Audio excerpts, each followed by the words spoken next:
way by, I decided I might as well drive up to the top of Brian's Head Peak, elevation 11,307. It's not often you can just drive up to the top, so might as well. It's super windy and cold up there. It's about 60 degrees and feels really nice. Almost 90 down below. There's to the north, where I came from, between here and the burning. Well, let's go check out this building over here. It was built by the CCC, like all the other cool things out here. This is pretty cool for a place you can just drive to, though. It involved lots of winding on a gravel road, but it was a pretty decent gravel road. There's the main road down there in the town of Brian Head, which I believe is the highest incorporated town in the United States. It sits over 10,000 feet.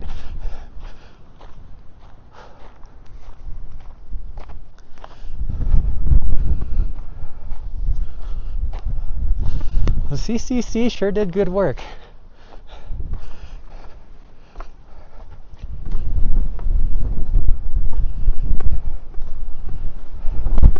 Now I'm heading further down out there. That should be Cedar Breaks over that way.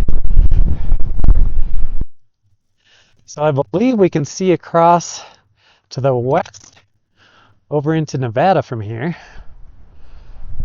And south, not sure if today, it's a little tiny hazy because of the forest fire still. But apparently some days you can see far enough south into Arizona.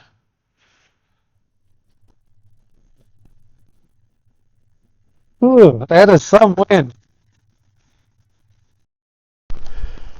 Just starting out on the Ramparts Overlook Trail at Cedar Breaks National Monument. And I'm like 2 minutes into the walk. It already has spectacular views.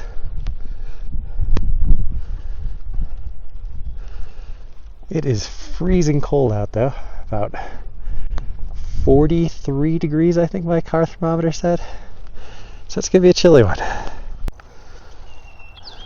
Well, there doesn't seem to be anyone else out here yet this morning, which is nice. This is a very pleasant walk. It just goes right along the rim the whole way.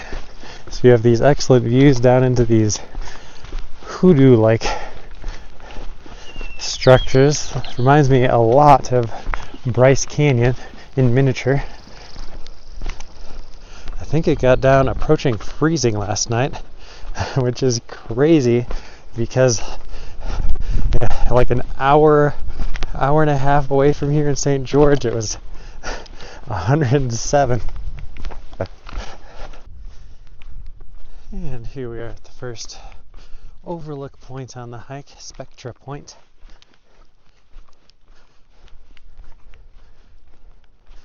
Don't know why it is called that.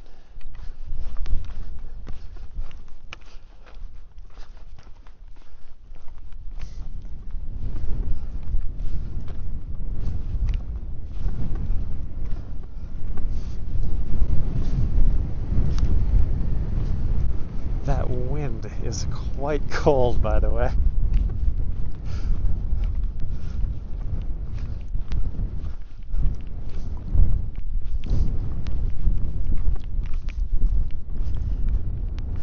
There's a marmot.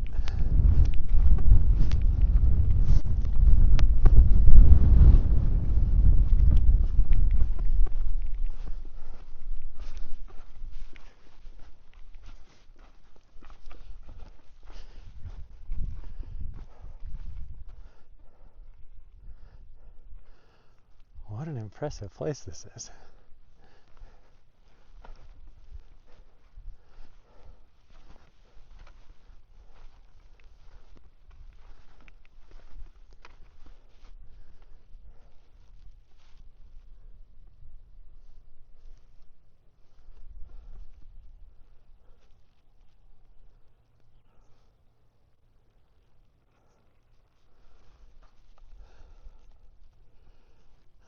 onto the Ramparts Overlook.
Well, the trail kind of just vanishes here. So I guess this is as far as we're going.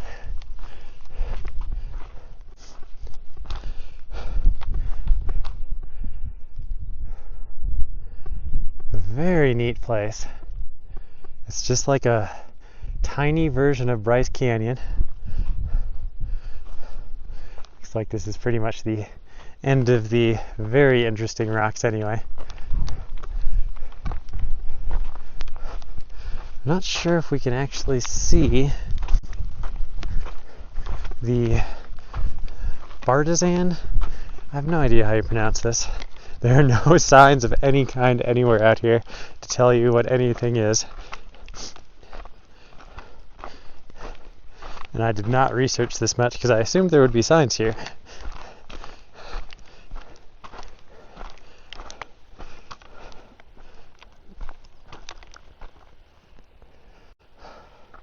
Well, there's the edge of it. You can see this side of it.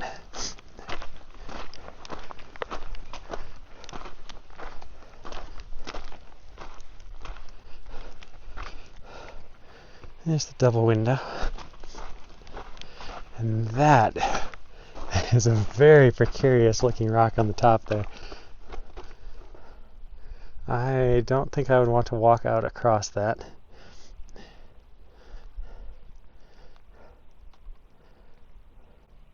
Very interesting double arch.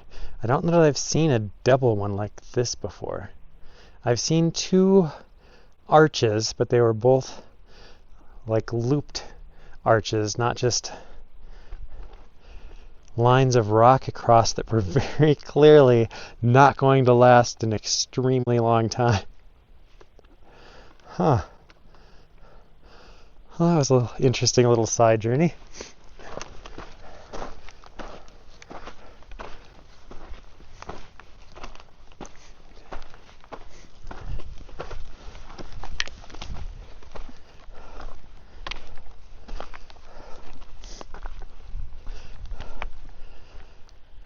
I wonder now where the name came from. I'll have to look that up later. Don't have signal here.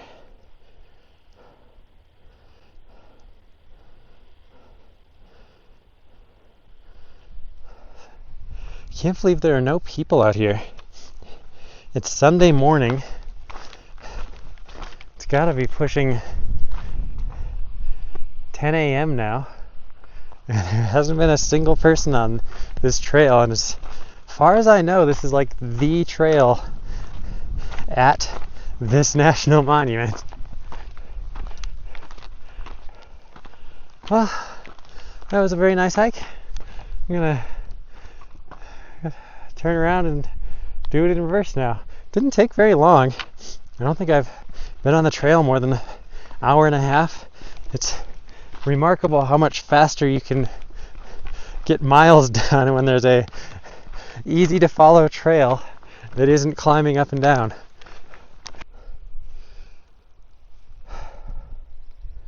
Alright, I don't even feel the need to take a rest before I head back. Still feel fine. It's warmed up enough that I took my sweatshirt off, but it's still very pleasant. Probably 55. I'm going to finish this hike way earlier than I anticipated today. I was expecting to get done around 1-ish, and I think I'll probably get back around 11. So I guess I'll be going somewhere for lunch. Maybe there's a town somewhere. This one ended up being about 5 miles, a little under 1,000 feet of elevation gain in a little under 2 hours. And apparently this is not a place you need to worry about being busy, since there has been me and one other couple on the trail the entire day, and it is about 11 a.m. I just got a little bit left back to the car here, and then I get to drive off into the... This guy is noisy. Off into the Pine Mountains something. I can't remember what it's called, north of St. George, and try to find a place to camp up there. Looked like some interesting hikes. This was a very cool place, though.